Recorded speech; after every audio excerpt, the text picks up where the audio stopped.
Baik, kita lanjutkan. Ada satu step penting yang kita lompati, tidak ditunjukkan di video-video ini, yang sangat penting, yang disebut sebagai model testing. Di buku Business Dynamics-nya, Profesor Sterman dari MIT mengatakan bahwa behavior reproduction testing artinya kita membandingkan output dari sistem atau simulasi kita dengan data real, itu bukan hanya satu-satunya cara untuk menguji model kita.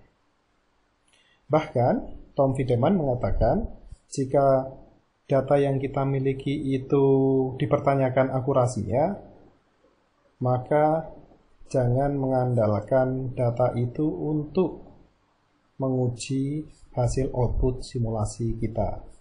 Jadi behavior reproduction test artinya kita mereproduksi apakah perilaku simulasi kita mirip dengan data yang kita miliki.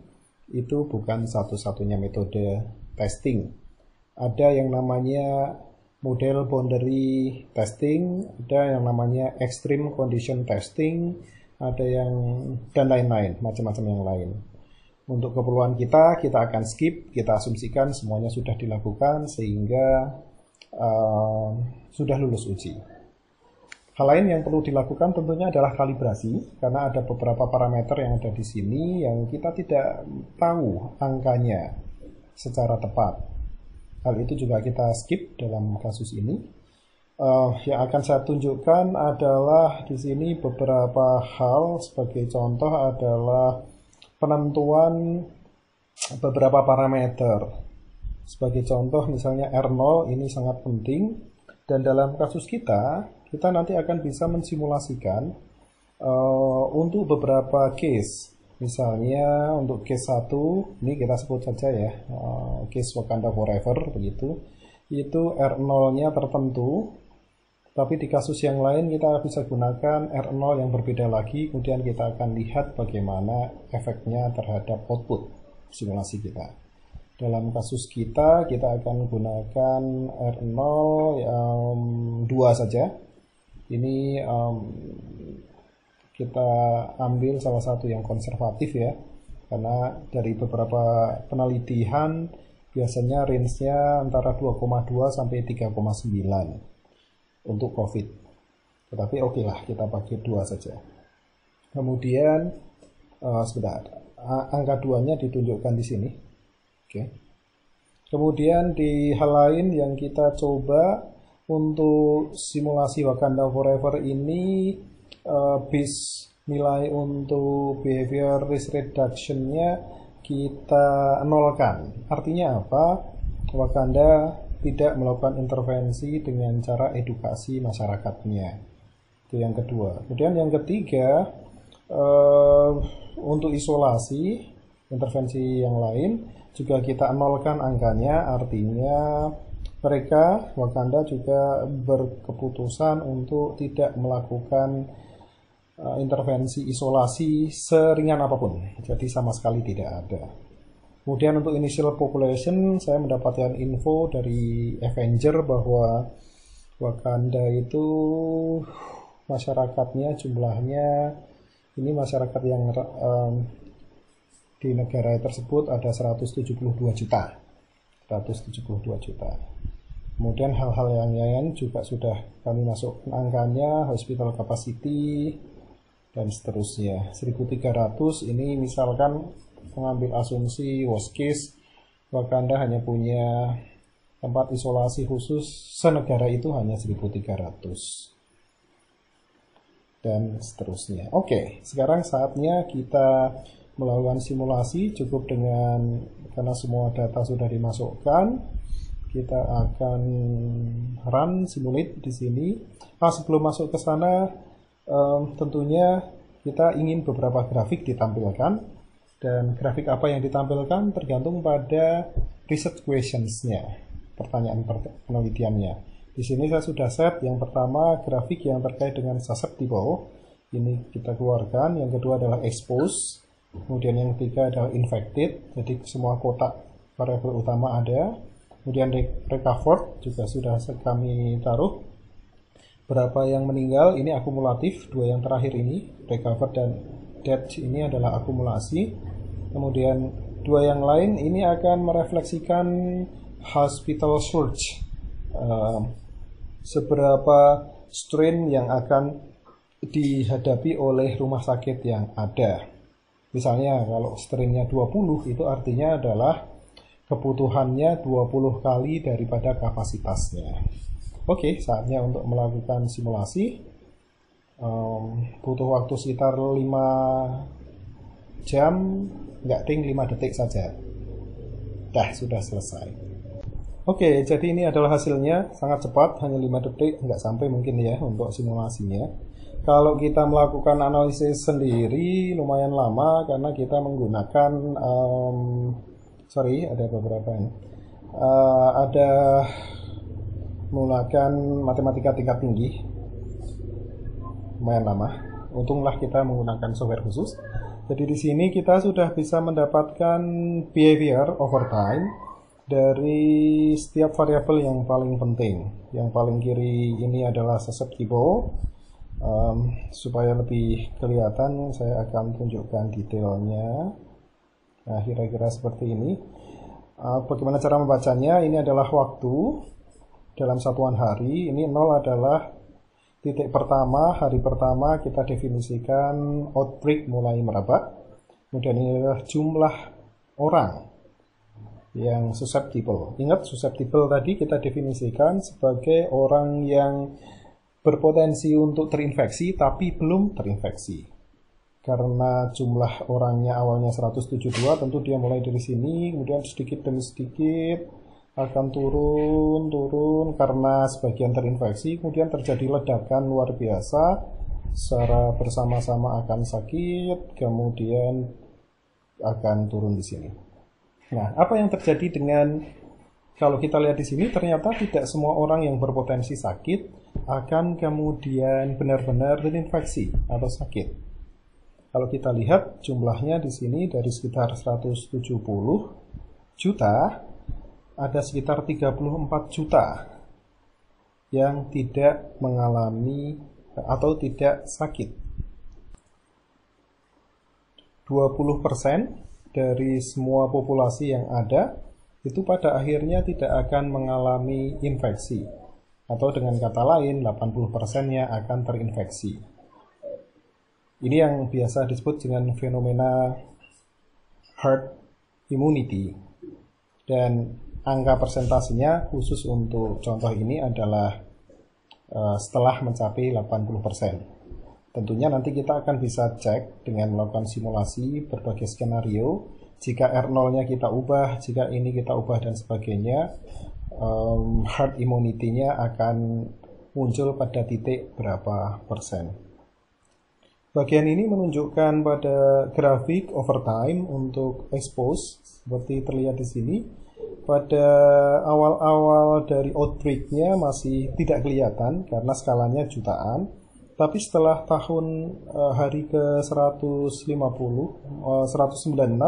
terjadi lonjakan yang luar biasa.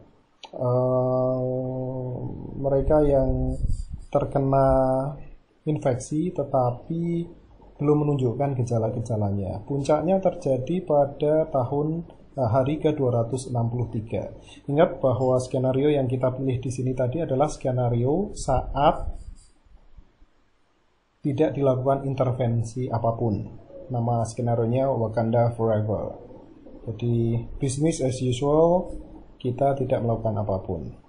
Dan setelah puncak akan turun, tapi jumlahnya juga masih sangat besar. Ini adalah grafik perilaku dinamik dari variabel orang yang akhirnya sembuh setelah terinfeksi. Setelah kita lihat bahwa terjadi kenaikan yang besar di sini, dan kemudian terjadi tapering off juga di akhir waktunya. Untuk skenario kematiannya juga lumayan mengerikan untuk kasus Wakanda ini. Kalau kita lihat membesar sampai levelnya di 5,5 juta. Untuk hal lain yang sebenarnya menarik, terutama untuk planners atau perencana, mereka yang bergerak di bidang hospital dan healthcare system adalah dua variabel yang ada di kanan ini, hospital strain dan public health strain. Hospital strain kalau dilihat di sini luar biasa, sampai berkali lipat. Kalau kita lihat sampai ribuan. Apa artinya? Pada saat puncak ini kapasitas dari kebutuhan layanan itu 1000 kali lebih besar dari kapasitas rumah sakit yang tersedia. Skenario yang sangat ekstrim tentunya, karena Wakanda memilih forever, tidak ada intervensi apapun di sini. Kemudian termasuk public health screen-nya juga mengalami kondisi yang lumayan. Salah satu fitur yang sangat powerful dari sistem dynamic adalah kemampuannya untuk melakukan skenario analysis dan skenario planning. Maksudnya adalah di sini kita akan bisa melihat secara sekaligus apabila beberapa parameter keputusan itu kita ubah, apa yang terjadi dengan semua parameter atau variabel-variabel utama yang ada di sini. Di sini kita akan coba gunakan Synthesim ya. Nah, slide bar akan muncul di beberapa variabel yang kita bisa ubah-ubah. Sebagai contoh, misalkan R0-nya kita tidak lagi akan menggunakan 2, kita bisa geser-geser entah berkurang karena ada informasi yang lebih valid menjadi 1,8 misalnya, atau bergeser menjadi lebih tinggi, dan secara real time akan ditunjukkan bagaimana efeknya terhadap keseluruhan variabel output atau indikator yang ingin kita lihat. Jadi semakin besar R-nya, maka makin besarlah, makin tinggi. Ini contohnya. Hal lain yang bisa kita lihat, misalkan Wakanda akhirnya sepakat untuk memberi edukasi kepada masyarakatnya. Dan mereka yakin, expertnya yakin bahwa edukasinya sedemikian efektifnya, sehingga behavioral risk reduction-nya tentu tidak 0 nilainya, tapi sampai level yang tinggi. Nah, semakin kita geser ke kanan, semakin kita lihat bahwa yang terekspos makin rendah, yang terinfeksi makin rendah, level yang meninggal juga makin kecil, strain terhadap hospital dan public health systemnya juga makin kecil. Kira-kira seperti itu. Jika Wakanda kemudian memutuskan bahwa edukasi tidak cukup, mereka juga akan melakukan isolasi, tetapi tidak akan se-ekstrim Filipina.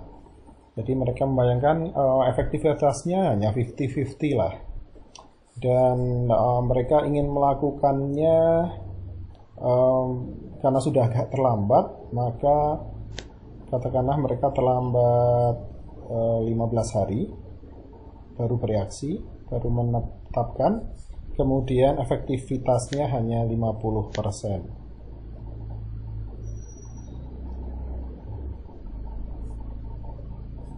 Kira-kira seperti ini, kurang lebih. Nah, kita akan mendapatkan hasil yang jauh berbeda dengan jika kita tidak melakukan apapun, jika Wakanda tidak melakukan apapun. Yang susceptible seperti ini, kalau kita lihat setelah sekian hari, beberapa penyakitnya sudah bisa dikendalikan. Sebagai contoh seperti ini, memang sempat naik, tapi kemudian dengan 2 intervensi yang lumayan efektif tadi, akhirnya turun dan dia melandai. Akhirnya wabahnya bisa berhasil dikendalikan dengan baik. Untuk sisi kematiannya juga rendah, dan seterusnya. Jadi akhirnya simulasi akan menjadi sangat powerful karena bisa digunakan oleh decision makers untuk melihat berbagai macam skenario.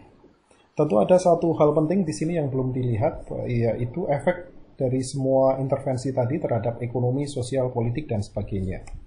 Kita punya 2 alternatif untuk itu. Yang pertama adalah memodelkan semua subsektor tadi ke dalam satu model, akhirnya menjadi sangat-sangat rumit, susah untuk dikomprehend. Alternatif kedua adalah biarkan saja model sistem dinamiknya hanya untuk bagian sisi medis ini saja, healthcare sistemnya, kemudian hal lain akan kita lihat dengan cara lain, kemudian ditimbang.